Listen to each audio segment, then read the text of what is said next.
Flat round collar നെക്കിൻ്റെ cutting stitching ആണ് കേട്ടോ നമ്മുടെ ഇന്നത്തെ വീഡിയോ. അപ്പോൾ നമുക്കറിയാം കോളർ നെക്കൊക്കെ വരുന്ന കേസുകളിൽ നമ്മൾ ഫ്രണ്ടും ബാക്കും സെപ്പറേറ്റ് ചെയ്തിട്ടാണ് പൊതുവെ കട്ട് ചെയ്യാറുള്ളത്. ഇതിൻ്റെ മെയിൻ റീസൺ എന്ന് പറയുന്നത് നമ്മൾ ഹൈനെക്കൊക്കെ പോലുള്ള ഡ്രസ്സുകൾ ഇടുമ്പോഴത്തേനും നമ്മുടെ ഷോൾഡറിൻ്റെ ബാക്കിലുള്ള ആ ഹൈറ്റിൻ്റെ വേരിയേഷൻ കാരണം നമുക്ക് ഫ്രണ്ട് നെക്കിൽ അല്ലെങ്കിൽ ഫ്രണ്ട് കൈക്കുഴിയുടെ അവിടെ ചുളിവുകൾ വരാൻ സാധ്യത കൂടുതലാണ്. അതുകൊണ്ട് തന്നെ ഫ്രണ്ട് നെക്ക് കുറച്ചും ബാക്ക് നെക്ക് കൂട്ടിയുമാണ് നമ്മൾ ഷോൾഡർ മാർക്ക് ചെയ്തെടുക്കാറുള്ളത്. ഇത് ഞാൻ പറഞ്ഞാൽ ജസ്റ്റ് നിങ്ങളൊന്ന് മനസ്സിലാക്കിയിരിക്കാൻ വേണ്ടിയിട്ടാണ്. ഞാനിവിടെ ഷോൾഡർ വരുന്നിടത്തുണ്ടല്ലോ ആദ്യമേ തന്നെ ഒരു ഇഞ്ച് എക്സ്ട്രാ മാർജിനായിട്ട് ഇട്ട് കൊടുത്തേക്കുവാണ്. അപ്പോൾ കോളറിനൊക്കെ നമ്മൾ ചെയ്യുന്ന സമയത്ത് സാധാരണ നമ്മൾ മേടിക്കുന്ന ഫാബ്രിക്കിനേക്കാളും സ്വല്പം എക്സ്ട്രാ മേടിക്കുന്നത് നല്ലതായിരിക്കും കേട്ടോ. പ്രത്യേകിച്ച് ലൈനിങ്, ഇപ്പോൾ 2 മീറ്റർ ലൈനിങ് ആണ് മേടിക്കുന്നതെങ്കിൽ ഒരു 2.25 എടുക്കുന്നത് നല്ലതായിരിക്കും. അപ്പോൾ 1 ഇഞ്ച് മുകളിൽ എക്സ്ട്രാ കൊടുത്തല്ലോ. ഇനി നമ്മൾ തയ്യൽ തുമ്പിൻ്റെ കാര്യം അങ്ങനെ അങ്ങ് മറന്നേക്കാം. എന്നിട്ട് നോർമലി നമ്മൾ ബാക്കിയുള്ള മെഷർമെൻറ്റ്സ് മാർക്ക് ചെയ്യുന്ന പോലെ തന്നെ മാർക്ക് ചെയ്തെടുക്കുക. തയ്യൽ തുമ്പ് മാത്രം നമ്മൾ ഒഴിവാക്കുക കേട്ടോ. കോളർ നെക്ക് ആയതുകൊണ്ട് തന്നെ നമ്മൾ ഫുൾ ഷോൾഡർ എടുക്കണം. ഫുൾ ഷോൾഡർ എടുക്കുന്നത് കൊണ്ട് തന്നെ നമ്മൾ ഷോൾഡറിന് സ്ലോപ്പ് കൊടുക്കണം. ഇവിടുത്തെ കേസിൽ 1 ഇഞ്ചാണ് സ്ലോപ്പ് വരുന്നത്. അപ്പോൾ ഞാനിവിടെ ആ 1 ഇഞ്ച് ജസ്റ്റ് ഒന്ന് മാർക്ക് ചെയ്ത് കൊടുക്കുന്നുണ്ട്. എല്ലാവർക്കും 1 ഇഞ്ച് ഷോൾഡർ സ്ലോപ്പ് വരണമെന്ന് നിർബന്ധമില്ല, ഓരോരുത്തരുടെ ഷോൾഡറിനനുസരിച്ചാണത്.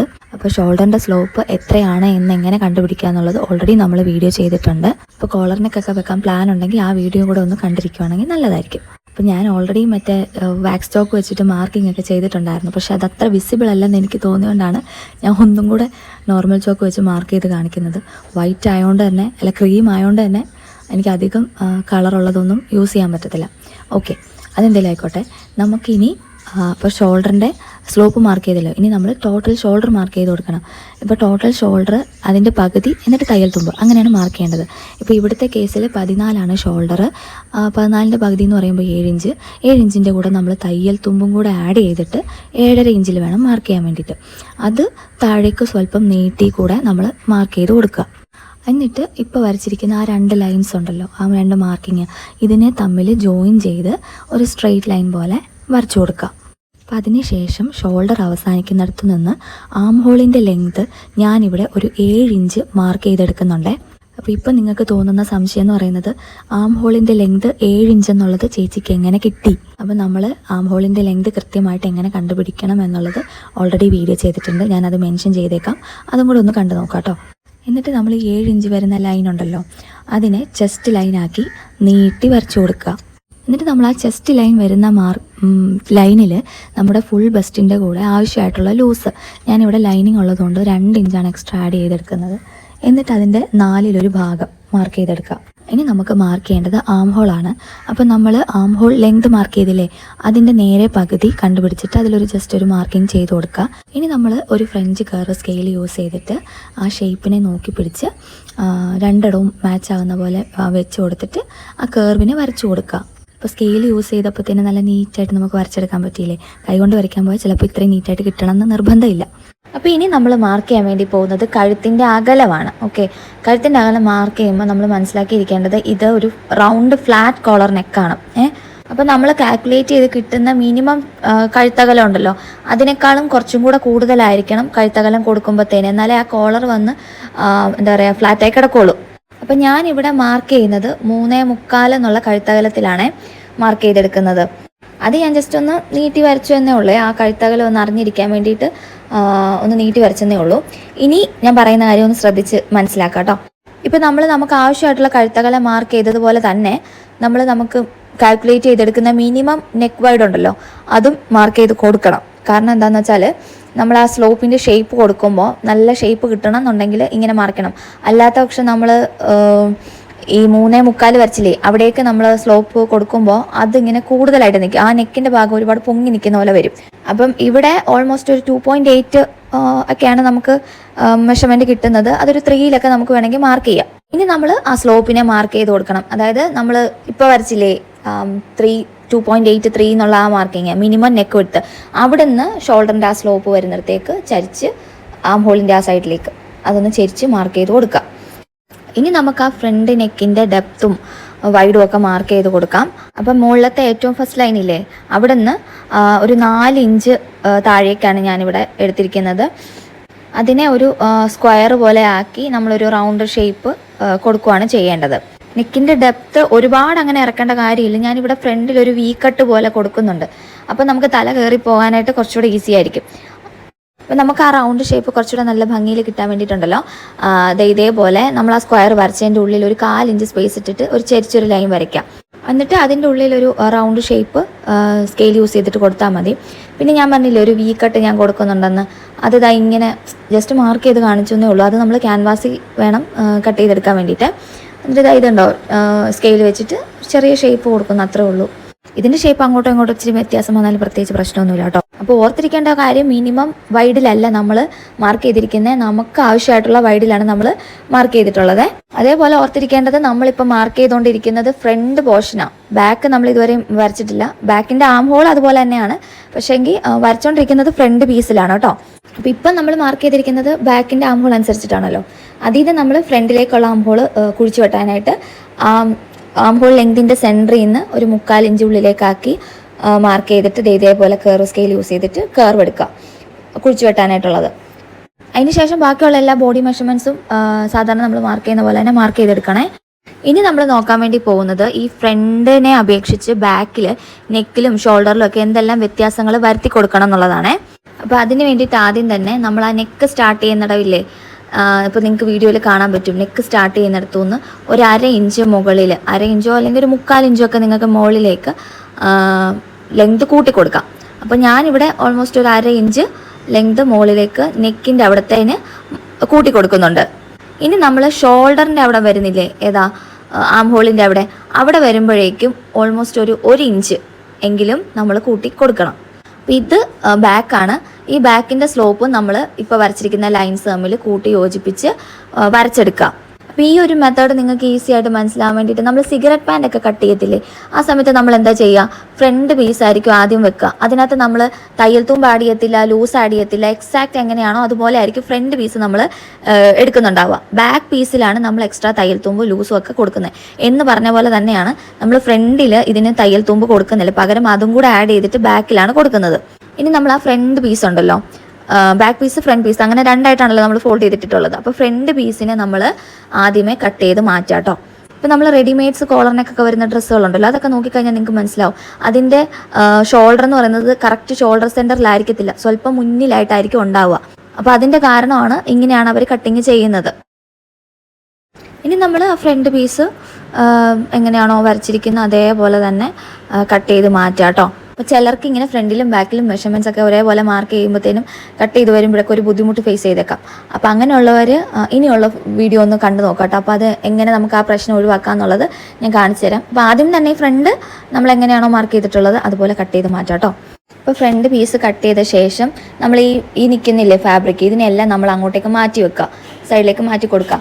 എന്നിട്ട് സെയിം ആ നെക്ക് സ്റ്റാർട്ട് ചെയ്യുന്നിടത്ത് ഒരു 1/2 ഇഞ്ച് മാർക്ക് ചെയ്ത് കൊടുക്കുക, ഷോൾഡർ അവസാനിക്കുന്നിടത്ത് 1 ഇഞ്ച് മാർക്ക് ചെയ്ത് കൊടുക്കുക. എനിക്ക് തോന്നുന്നു ഇതായിരിക്കില്ലേ കുറച്ചും കൂടെ എളുപ്പം. മറ്റേത് എല്ലാ മാർക്കിംഗ് കൂടെ വരുമ്പോൾ ചിലപ്പോൾ നമുക്ക് കൺഫ്യൂഷൻ വന്നേക്കാം.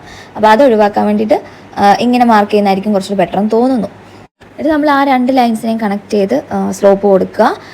ബാക്കിൻ്റെ ആം ഹോള് നമ്മൾ മുന്നേ മാർക്ക് ചെയ്തല്ലോ, അതുപോലെ തന്നെ ഇവിടെയും മാർക്ക് ചെയ്ത് കൊടുക്കുക. ശരിക്കും പറഞ്ഞാൽ കട്ട് ചെയ്യാനായിട്ട് ഏറ്റവും എളുപ്പം ഏതാണെന്നറിയാമോ, ഫ്രണ്ടും ബാക്കും നമ്മൾ മാർക്ക് ചെയ്തിട്ട് ആദ്യമേ നമ്മൾ ബാക്കിനെ അങ്ങ് കട്ട് ചെയ്തെടുക്കുക. അതിന് ശേഷം ബാക്ക് പീസ് മാറ്റി വെച്ചിട്ട് ഫ്രണ്ട് കട്ട് ചെയ്യുക. ഇങ്ങനെ ചെയ്യുന്നതാണ് ശരിക്കും എളുപ്പം. അപ്പോൾ ഞാൻ ജസ്റ്റ് നിങ്ങൾക്ക് അതൊന്നുകൂടെ മനസ്സിലായിക്കോട്ടെ, എന്താണ് അതിൻ്റെ ഡീറ്റെയിൽ ഒന്നും അറിഞ്ഞിരിക്കട്ടെ എന്ന് കരുതിയിട്ടാണ് കേട്ടോ തലങ്ങും വിലങ്ങും എല്ലാം കാണിച്ചുകൊണ്ടിരിക്കുന്നത്. അപ്പോൾ ഇതൊക്കെ നന്നായിട്ട് അറിയാമെന്നുള്ളവർക്ക് വിഷയമില്ല, പക്ഷെ ഒരു ബിഗിനറിനെ സംബന്ധിച്ചിടത്തോളം ഏത് വരെ എങ്ങനെ എന്നൊക്കെ ഉള്ളൊരു കൺഫ്യൂഷൻ ഉണ്ടാവുമല്ലോ. അതേപോലെ തന്നെ ബാക്ക് നെക്ക് എന്ന് പറയുന്നത് ഭയങ്കര ചെറിയ നെക്ക് മതി, ഒരു കഷ്ടി ഒരു 1/2 ഇഞ്ചോളം മാക്സിമം കുറച്ചാൽ മതിയേ. അപ്പോൾ ഇനി നമുക്ക് ബാക്കും വരച്ചേക്കുന്ന പോലെ തന്നെ കട്ട് ചെയ്ത് മാറ്റാം. അപ്പോൾ വേണമെന്നുണ്ടെങ്കിൽ ഫ്രണ്ട് പീസ് നിങ്ങൾക്ക് എടുത്ത് മാറ്റാം, എന്നിട്ട് ബാക്ക് പീസ് കട്ട് ചെയ്തെടുക്കുക. അപ്പം നമ്മൾ സ്ലോപ്പിൻ്റെ ഒക്കെ കാര്യം കൃത്യമായിട്ട് ശ്രദ്ധിക്കണേ, അല്ലെങ്കിൽ ചുളുങ്ങി കിടക്കും. ഷോൾഡറിൻ്റെ ആ കൈക്കുഴിയൊക്കെ വരുന്ന ഭാഗമില്ല, അവിടെയൊക്കെ ചുളുങ്ങി കിടക്കും. ഇനി നമ്മൾ ആ ചെറിയ വി കട്ടിന് വേണ്ടിയിട്ട് ഒരു ചെറിയ സ്ട്രിപ്പ് ക്യാൻവാസ് എടുത്തിട്ട് ഫോൾഡ് ചെയ്ത് വെച്ച് ഒരു ചെറിയൊരു വി ഇങ്ങനെ മാർക്ക് ചെയ്തെടുക്കുക. ഒരുപാട് ഷാർപ്പ് എഡ്ജ് വേണമെന്നില്ല കേട്ടോ, ചെറിയൊരു കർവ് പോലെയുള്ളതാണെങ്കിൽ നമുക്ക് ടേൺ ചെയ്യാനൊക്കെ എളുപ്പമായിരിക്കും. എന്നിട്ട് നമ്മൾ ആ പീസിനെ ഒരു ക്ലോത്തിലേക്ക് വെച്ച് അയൺ ചെയ്ത് ഒട്ടിച്ചെടുക്കാം. ഇനി നമ്മൾ എക്സസ് ആയിട്ട് നിൽക്കുന്ന പീസിനെ 4 വശത്തു നിന്നും കട്ട് ചെയ്ത് മാറ്റാം കേട്ടോ. എന്നിട്ട് നമ്മൾ ആ സൈഡിലത്തെ എക്സ്ട്രാ നിൽക്കുന്ന ആ ക്ലോത്തിനെ ഉള്ളിലേക്കാക്കി മടക്കി വെച്ച് സ്റ്റിച്ച് ചെയ്തെടുക്കാം. ഇനി നമ്മൾ മെയിൻ പീസ് എടുക്കുക ഫ്രണ്ടിത്തെ, അതിൻ്റെ സെൻറ്ററിലായിട്ട് ഒരു ചെറിയ നോച്ചും കൂടെ ഇട്ട് കൊടുത്തേക്കാം കേട്ടോ. എന്നിട്ട് നമ്മൾ എവിടെയാണോ ആ വി അവസാനിക്കേണ്ടതെന്നുള്ളത് കൃത്യം മാർക്ക് ചെയ്ത് കൊടുക്കുക. ഇവിടെ ഒരു 5, 6 ആ ഒരു ലെവലൊക്കെ നിന്നാൽ മതി. അപ്പോൾ അത് ഞാൻ മാർക്ക് ചെയ്തെടുത്തിട്ടുണ്ട്. എന്നിട്ട് നമ്മൾ ആ വീയുടെ ആ സ്ട്രിപ്പില്ലേ, അത് ആ വി എവിടെയാണോ അവസാനിക്കുന്നത്, നമുക്കത് എവിടെയാണോ വേണ്ടത് അതൊന്ന് മാച്ച് ചെയ്ത് കൃത്യമായിട്ട് വെച്ച് കൊടുക്കാം. എന്നിട്ട് അതിൻ്റെ ഉള്ളിൽ സ്റ്റിച്ച് ചെയ്ത് കൊടുക്കുക. ഇതൊരു ചെറിയ സ്പേസ് ആയതുകൊണ്ട് തയ്ച്ചെടുക്കാൻ ചിലപ്പോൾ നമുക്ക് ഒത്തിരി സമയം എടുക്കും. അതിനെന്ന് പറഞ്ഞാൽ നോക്കി നോക്കി സ്റ്റിച്ച് ചെയ്യേണ്ടി വരും. ചിലപ്പോൾ സമയം എടുത്താലും കുഴപ്പമില്ല, നല്ലതായിട്ട് സ്റ്റിച്ച് ചെയ്തെടുക്കാം കേട്ടോ. അപ്പോൾ സ്റ്റിച്ച് കൊടുത്തതിന് ശേഷം നമ്മൾ ഇതാ ഉള്ളിലായിട്ടുള്ള പീസിനെ കട്ട് ചെയ്ത് മാറ്റി കൊടുക്കുക. ഒപ്പം തന്നെ ആ ഷാർപ്പായിട്ട് നിൽക്കാൻ വേണ്ടിയിട്ട് ആ തുമ്പത്തായിട്ട് ഒരു നോച്ചൂടെ ഇട്ട് കൊടുക്കാം. അപ്പോൾ നമുക്ക് ടേൺ ചെയ്യുമ്പോഴത്തേന് ഏകദേശം ഇങ്ങനെയൊക്കെ കിട്ടും. ഇനി ഇത് നമ്മൾ അയൺ ചെയ്തൊക്കെ എടുക്കണം, എന്നാലേ ആ ഫിനിഷിങ് ലുക്ക് കിട്ടുള്ളൂ കേട്ടോ. അപ്പോൾ അതിന് മുന്നേ ആയിട്ട് ഞാൻ ഷോൾഡർ അറ്റാച്ച് ചെയ്തെടുക്കുന്നുണ്ട്. ഷോൾഡർ നമ്മൾ തയ്ക്കുന്ന സമയത്തുണ്ടല്ലോ ചെറിയൊരു കാര്യം ശ്രദ്ധിക്കണം. അതെന്താണെന്ന് വെച്ചാൽ നമ്മൾ കൈക്കുഴി വരുന്നിടമില്ലേ, അവിടെ നമ്മൾ ഒരു 1/2 ഇഞ്ച് തയ്യൽ തുമ്പിട്ട് തയ്ച്ച് കൊണ്ടുവന്നിട്ട് നെക്ക് അവസാനിക്കുന്നിടമുണ്ടല്ലോ, നെക്ക് ജോയിൻ്റായി വരുന്നിടം, അങ്ങോട്ടേക്ക് വരുമ്പോൾ ഏകദേശം ഒരു പല്ലളവിൽ ഒരു പ്രസർ ഫൂട്ടിൻ്റെ ഒരു ടീത്ത് ഉണ്ടല്ലോ, ആ ഒരു ഗ്യാപ്പിൽ അല്ലെങ്കിൽ ഒരു 1/4 ഇഞ്ച് കഷ്ടി അത്രയും വന്ന് അങ്ങനെ വേണം നമ്മളത് ക്ലോസ് ചെയ്യാൻ വേണ്ടിയിട്ട്. ഞാൻ പറഞ്ഞ കാര്യം നിങ്ങൾക്ക് മനസ്സിലായി കാണുമെന്ന് വിചാരിക്കുന്നു. അതായത് നമ്മൾ സാധാരണ 1/2 ഇഞ്ച് തയ്യൽ തുമ്പ് കൊടുക്കുമ്പോൾ മൊത്തത്തിൽ 1/2 ഇഞ്ചായിട്ടല്ലേ കൊടുക്കുന്നത്. ഇവിടെ നമ്മൾ കഴുത്തിൻ്റെ അവിടെ നിന്ന് ഒരു 1/4 ഇഞ്ചോളം മാത്രം പിടിച്ചിട്ട് ആംഹോളിൻ്റെ അങ്ങോട്ടേക്ക് വരുമ്പോഴത്തേനും 1/2 ഇഞ്ച് അങ്ങനെയാണ് നമ്മൾ ചരിച്ചാണ് തയ്ക്കുന്നത്. അതല്ല നമ്മൾ ഫുൾ 1/2 ഇഞ്ച് കൊടുക്കുമ്പോൾ ഉണ്ടല്ലോ ആ ബാക്കിൻ്റെ ആ നെക്കിൻ്റെ ആ ഷേപ്പൊക്കെ അങ്ങ് മാറിപ്പോവും. അതുകൊണ്ടാണ്. അപ്പോൾ ഇനി നമുക്ക് കോളർ എങ്ങനെയാണ് കട്ട് ചെയ്യേണ്ടതെന്നുള്ളത് നോക്കാം. ആദ്യമേ ഒരു ക്യാൻവാസ് ഷീറ്റ് ജസ്റ്റ് ഒന്ന് ഫോൾഡ് ചെയ്ത് വെച്ചേക്കാം. എന്നിട്ട് അതിൻ്റെ മുകളിലായിട്ട് ഓൾമോസ്റ്റ് ഒരു 1 ഇഞ്ചിൽ ഒരു ലൈൻ കൊടുക്കാം. ഇടയ്ക്ക് ഈ വലിച്ചിലും പിടിച്ചിലും ഒക്കെ എൻ്റെ പിള്ളേരുടെ ഭാഗമാണ്, അതൊന്നും മൈൻഡ് ചെയ്യണ്ട കേട്ടോ. ഇനി നമ്മൾ ചെയ്യേണ്ടതെന്ന് പറഞ്ഞാൽ ഒന്നെങ്കിൽ നമുക്കത് മെഷർ ചെയ്തെടുക്കാം, അളന്നെടുത്തിട്ട് കഴുത്തിൻ്റെ ആ റൗണ്ട് ഉണ്ടല്ലോ അതെന്തോരം ഉണ്ടെന്ന് അളന്നെടുക്കാം. അപ്പം ഞാനിവിടെ അളക്കുന്നില്ല, പകരം ഇതിനെ ഇങ്ങനെ ഇതാ കാണുന്നുണ്ടോ, ഇതേപോലെ ഫോൾഡ് ചെയ്തെടുക്കുവാണ്. ബാക്കിലെ സെൻറ്ററും മടക്കി വെച്ചിട്ട് ഷോൾഡർ തമ്മിൽ മാച്ച് ചെയ്തിട്ട് നമ്മൾ ആ ഫ്രണ്ടിലത്തെ നെക്കും ഇതിങ്ങനെ കറക്റ്റ് ഈവനാക്കി നമ്മളിതിങ്ങനെ ഫോൾഡ് ചെയ്തെടുക്കാം. അപ്പം നമുക്ക് വേണമെന്നുണ്ടെങ്കിൽ പിന്നൊക്കെ വെച്ച് സെക്യൂർ ചെയ്തെടുക്കാവേ. ഇനി നമ്മളുണ്ടല്ലോ ബാക്കിൻ്റെ ആ ഫോൾഡ് വരുന്നിടവും ക്യാൻവാസിൻ്റെ ഫോൾഡ് വരുന്നിടവും തമ്മിൽ ഇങ്ങനെ വെച്ച് കൊടുക്കണം. വെച്ച് കൊടുക്കുമ്പോൾ ശ്രദ്ധിക്കേണ്ടത്, നമ്മൾ ആ 1 ഇഞ്ച് സ്പേസ് ഇട്ടിട്ട് ഒരു ലൈൻ വരച്ചില്ലേ, അതിൽ നിന്ന് ഒരു പൊട്ടിക്ക് ഒരു 1/4 ഇഞ്ച് ബാക്കിലേക്കാക്കി വേണം നമ്മളത് പ്ലേസ് ചെയ്ത് വെച്ച് കൊടുക്കാൻ വേണ്ടിയിട്ട്. എന്നിട്ട് നമുക്ക് വേണമെങ്കിൽ ഒരു പിന്നൊക്കെ വെച്ച് സെക്യൂർ ചെയ്തെടുക്കാം. അപ്പോൾ പിന്നെ വെച്ച് സെക്യൂർ ചെയ്യുന്നത് തന്നെയാണ് കേട്ടോ നല്ലത്. കാര്യം നമ്മൾ ഈ ക്ലോത്തിനെ ഇങ്ങനെ വലിച്ചൊക്കെ കൊടുക്കുമ്പോഴത്തേനും അത് അങ്ങോട്ടും ഇങ്ങോട്ടും മാറിപ്പോമല്ലോ. അപ്പോൾ ഇനി ചെയ്യേണ്ടത് ഷോൾഡർ വരുന്നില്ലേ, ഷോൾഡർ ജോയിൻറ്റ് വരുന്നിടം അവിടവും നമ്മൾ വരച്ചു കൊടുക്കുന്ന ലൈനും ആ ലൈനും തമ്മിൽ മാച്ച് ചെയ്ത് വെച്ച് കൊടുത്തിട്ട് അവിടെയും കൂടെ ഒരു പിന്ന് വെച്ച് സെക്യൂർ ചെയ്യാം. ഇനി നമ്മൾ ഫ്രണ്ട് നെക്ക് വരുന്ന ആ പീസ് ഉണ്ടല്ലോ അതിനെ ഇതേപോലെ വീഡിയോയിൽ കാണുന്ന പോലെ അഡ്ജസ്റ്റ് ചെയ്ത് വെച്ച് കൊടുക്കാം കേട്ടോ. ആ കേർവ് നല്ലോണം വരുന്ന പോലെ വേണം നമ്മളിത് അലൈൻ ചെയ്ത് കൊടുക്കാൻ വേണ്ടിയിട്ട്. ഒരുപാട് താന്നും പോരുത്, ഒരുപാട് മുകളിലേക്കും ആയി പോകരുത്. അതിനുശേഷം നമ്മൾ ഇത് മാർക്ക് ചെയ്തെടുക്കുക ക്യാൻവാസിലേക്ക്. ഇപ്പം നമ്മളൊരു നെക്കിന് ഷേപ്പ് വന്ന് നിൽക്കുന്നില്ലേ, ഇത് നമ്മൾ ക്യാൻവാസിൽ മാർക്ക് ചെയ്തെടുക്കുക. ആ 1/4 ഇഞ്ചിൻ്റെ കേർവ് ഉണ്ടല്ലോ നമ്മൾ ആ ബാക്ക് സൈഡിൽ കൊടുത്തിരിക്കുന്നത്, അതും മാർക്ക് ചെയ്യണം കേട്ടോ. അപ്പോൾ ഇങ്ങനെയായിരിക്കും നമ്മൾ മാർക്ക് ചെയ്ത് കഴിയുമ്പോഴത്തേനും ക്യാൻവാസ്. ഇനി നമ്മൾ ഇത് കട്ട് ചെയ്യണം. കട്ട് ചെയ്യുന്നത് എങ്ങനെയാണെന്ന് വെച്ചാൽ നമ്മളിപ്പോൾ വരച്ചിരിക്കുന്നില്ലേ ആ ലൈനിൻ്റെ ഇപ്പുറത്തെ കൂടെ ആയിട്ട് ഒരു ചെറിയ സ്പേസ് ഇട്ടിട്ട്, ലൈനിൽ കൂടെ കട്ട് ചെയ്യല്, ഒരു ചെറിയ സ്പേസ് ഇട്ടിട്ട് പുറം ഭാഗത്തു കൂടെ ഉള്ള ആ വരച്ച ലൈനിൻ്റെ പുറം ഭാഗത്തു കൂടെ ചെറിയ സ്പേസ് ഇട്ടിട്ട് കട്ട് ചെയ്ത് കൊണ്ടുവരിക. ഇനി നമുക്ക് ഉള്ളിൽ നിന്ന് കിട്ടിയിരിക്കുന്നില്ലേ ഈ പീസ്, ഇവിടേക്ക് ഓൾമോസ്റ്റ് ഒരു 3/4 ഇഞ്ച് ജസ്റ്റ് മാർക്ക് ചെയ്തെടുക്കുക. എല്ലാ വശത്തും മാർക്ക് ചെയ്തെടുക്കണേ. ഞാനിവിടെ 3/4 ഇഞ്ച് ആണ് ആ കോളറിൻ്റെ വിട്ടായിട്ട് എടുക്കുന്നത്. അപ്പോൾ അതനുസരിച്ച് എല്ലായിടത്തും 3/4 ഇഞ്ച് സ്പേസ് ഇട്ട് കൊടുക്കുക. ഇനി നമ്മൾ ആ 3/4 ഇഞ്ച് മാർക്ക് ചെയ്തില്ലേ അവിടെ കട്ട് ചെയ്തെടുക്കുക കേട്ടോ. ഇനി നമ്മൾ ചെയ്യേണ്ടതെന്ന് പറഞ്ഞാൽ മെയിൻ പീസ് ഉണ്ടല്ലോ ഫോൾഡ് ചെയ്ത് വെച്ചിരിക്കുന്നത്, ആ മെയിൻ പീസും ക്യാൻവാസിൻ്റെ ഈ ഫോൾഡഡ് ആയിട്ടുള്ള ആ ഭാഗവും തമ്മിൽ ഒരു 1/4 ഇഞ്ച് സ്പേസ് വിട്ടിട്ട് ഈ നെക്കിനെ ഇങ്ങനെ കറക്റ്റ് പിടിച്ച് വെച്ച് നോക്കാം. അതായത് നമുക്ക് ആ നെക്കിൻ്റെ മെഷർമെൻറ്റ് എന്തോരം ഉണ്ടെന്ന് കൃത്യം അറിയാൻ വേണ്ടിയിട്ടാണ്. അപ്പോൾ തുമ്പേന്ന് പിടിച്ച് ഇതാക്കരുത്. ഒരു 1/4 ഇഞ്ച് ഞാൻ പറഞ്ഞില്ലേ നമ്മൾ നേരത്തെ വരച്ചിരിക്കുന്ന ലൈനിൽ നിന്ന് ഒരു 1/4 ഇഞ്ച് ഉള്ളിലേക്ക് ആക്കി വെച്ചിട്ട് വേണം പിടിക്കാൻ വേണ്ടിയിട്ട്, മെയിൻ ക്ലോത്തിനെ പിടിച്ച് വെക്കാൻ വേണ്ടിയിട്ട്. എന്നിട്ട് അവസാനിക്കുന്നിടത്ത് നമ്മൾ ജസ്റ്റ് ഒരു കേർവ് ഷേപ്പ് കൊടുക്കുക. അത് നമ്മുടെ ഇഷ്ടത്തിനനുസരിച്ച് അതെങ്ങനെ വേണമെന്ന് വെച്ച് കഴിഞ്ഞാൽ ആ ഷേപ്പ് കൊടുക്കുക. ഇനി നമ്മൾ ആ ക്യാൻവാസിനെ ഒരു നല്ല തുണിയിൽ വെച്ച് ഒട്ടിച്ചെടുക്കുക കേട്ടോ. അപ്പോൾ തുണിയുടെ റോങ് സൈഡിലായിരിക്കണം ക്യാൻവാസ് ഉണ്ടായിരിക്കേണ്ടത്. എന്നിട്ട് നമുക്ക് ഉള്ളിലേക്ക് ആക്കി കൊടുക്കാൻ വേണ്ടിയിട്ടുള്ള ഒരു പീസും കൂടെ സെയിം വീതിയിൽ നീളത്തിലുമായിട്ട് ഒരു പീസും കൂടെ കട്ട് ചെയ്തെടുക്കുക. അപ്പോൾ ഞാനിവിടെ ലൈനിങ് പീസാണ് എടുത്തിരിക്കുന്നത്. ഇനി നമ്മൾ ആ ക്യാൻവാസിൻ്റെ മുകളിൽ കൂടെ ഒരു 1/4 ഇഞ്ച് സ്പേസ് വിട്ടിട്ട് കട്ട് ചെയ്ത് മാറ്റാം. ഇനി നമ്മൾ ആ ചുറ്റി നിൽക്കുന്ന 1/4 ഇഞ്ച് സ്പേസ് ഉണ്ടല്ലോ, ആ ക്ലോത്ത് അതിനെ ഉള്ളിലേക്ക് ആക്കി വെച്ചിട്ട് ഒന്ന് അയൺ ചെയ്തെടുക്കാം കേട്ടോ. ഇപ്പം ഞാൻ ലൈനിങ് ക്ലോത്ത് എടുത്തിരിക്കുന്ന കാരണം നിങ്ങൾക്ക് അറിയുന്നുണ്ടാവില്ല. അതേസമയത്ത് നിങ്ങൾ മെയിൻ ക്ലോത്ത് തന്നെയാണ് എടുക്കുന്നതെങ്കിൽ നല്ല വശവും ഫേസ് ചെയ്ത് വെച്ചിട്ട് ഉൾവശത്ത് സ്റ്റിച്ച് ചെയ്ത് കൊടുക്കാം. അതായത് നമ്മളിപ്പം ഒരു സൈഡ് അയൺ ചെയ്ത് വെച്ചല്ലോ, ആ സൈഡല്ല, അതിൻ്റെ ഉൾവശത്ത് കൂടെ കറക്റ്റ് എഡ്ജിൽ കൂടെ സ്റ്റിച്ച് ചെയ്ത് കൊടുക്കാം. വേണമെന്നുണ്ടെങ്കിൽ നമുക്ക് ആ ക്യാൻവാസിൻ്റെ ഓരത്തായിട്ട് സ്റ്റിച്ച് ചെയ്യാം. അല്ലെങ്കിൽ ചിലപ്പോൾ കറക്റ്റായിട്ട് ഒട്ടി പിടിച്ചിട്ടില്ലെങ്കിൽ നമ്മളിത് ടേൺ ചെയ്യുമ്പോഴൊക്കെ ഇളകി വരാൻ ചാൻസ് ഉണ്ട്. അപ്പോൾ അത് ഒഴിവാക്കാൻ വേണ്ടിയിട്ട് നിങ്ങൾക്ക് വേണമെന്നുണ്ടെങ്കിൽ ആ ക്യാൻവാസിൻ്റെ ഓരത്ത് കൂടെ ആയിട്ട് തന്നെ സ്റ്റിച്ച് ചെയ്തെടുക്കാം. ഇനി നമ്മൾ ചെറിയൊരു സ്പേസ് ഇട്ടിട്ട് ഈ സ്റ്റിച്ച് ചെയ്തതിൻ്റെ ഇപ്പുറത്ത് കൂടെ നമ്മൾ കട്ട് ചെയ്ത് മാറ്റാം കേട്ടോ.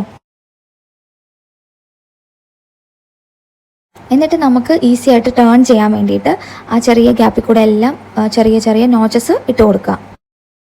ഇനി നമ്മൾ അതിനെ ടേൺ ചെയ്തിട്ട് ഒന്ന് അയൺ ചെയ്തെടുക്കാം കേട്ടോ. അപ്പോൾ അത്യാവശ്യം ഭംഗിയിൽ നമുക്കത് കിട്ടും. ഇനി നമ്മൾ ചെറിയൊരു 1/4 ഇഞ്ച് സ്പേസ് ഇപ്പുറത്തെ ആ ക്ലോത്തിലും കൂടെ വെച്ച് കട്ട് ചെയ്തെടുക്കാം. ഇപ്പം ഞാൻ പറഞ്ഞത് ക്യാൻവാസ് ഒട്ടിച്ചിരിക്കുന്നിടം നമ്മൾ ഓൾറെഡി ഫോൾഡ് ചെയ്ത് വെച്ചേക്കുവാണല്ലോ, അയൺ ചെയ്ത് വെച്ചേക്കുക. അപ്പോൾ അത് ഇപ്പുറത്തേക്ക് ഇപ്പോൾ തയ്ക്കാനുള്ള ഒരു സ്പേസ് ആണ് ഈ പറയുന്ന 1/4 ഇഞ്ച് എന്ന് പറയുന്നത്. ഇനി ചെറിയൊരു ട്രിക്ക് നമുക്ക് അപ്ലൈ ചെയ്യേണ്ടതായിട്ടുണ്ട്. എന്താണെന്ന് വെച്ചാൽ ഇത് കേർവ് ഷേപ്പ് അല്ലേ, അപ്പോൾ സ്ട്രെച്ച് ചെയ്യാൻ നമ്മൾ തയ്ക്കുന്ന സമയത്ത് ഇത് സ്ട്രെച്ച് ചെയ്ത് പോകാനായിട്ട് നല്ല ചാൻസ് ഉണ്ട്. അപ്പോൾ അത് ഒഴിവാക്കാൻ വേണ്ടിയിട്ട് ആ 1/4 ഇഞ്ച് സ്പേസ് ഇട്ടതിൻ്റെ ഓരത്ത് കൂടെ ആയിട്ട് ഒരു സിംഗിൾ സ്റ്റിച്ച് ഇട്ട് കൊടുക്കുക. അപ്പോൾ നമ്മളിങ്ങനെ ചെയ്ത് കൊടുക്കുമ്പോഴത്തേനുണ്ടല്ലോ ആ വലിയാനുള്ള ടെൻഡൻസി കുറയും.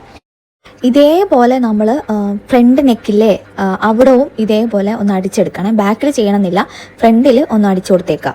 അപ്പം ആ സ്ട്രെച്ച് ചെയ്യാനുള്ള ടെൻഡൻസി കുറയും. അപ്പോൾ നമുക്ക് കോളർ കുറച്ചുകൂടെ നീറ്റായിട്ട് ഫിക്സ് ചെയ്യാൻ വേണ്ടി പറ്റും. അപ്പോൾ ഇനി ഞാൻ ചെയ്യാൻ വേണ്ടി പോകുന്നത് നമ്മുടെ ക്യാൻവാസിൻ്റെ നല്ല വശം വരുന്നിടവും ഫാബ്രിക്കിൻ്റെ നല്ല വശവും വരുന്നിടവും തമ്മിൽ സെൻറ്റർ ടു സെൻറ്റർ, ബാക്കിലെ സെൻറ്റർ ടു സെൻറ്റർ പ്ലേസ് ചെയ്തിട്ട് ഒരറ്റം തൊട്ട് ഈ അറ്റം വരെ നെക്ക് ഫിനിഷ് ചെയ്തെടുക്കുക.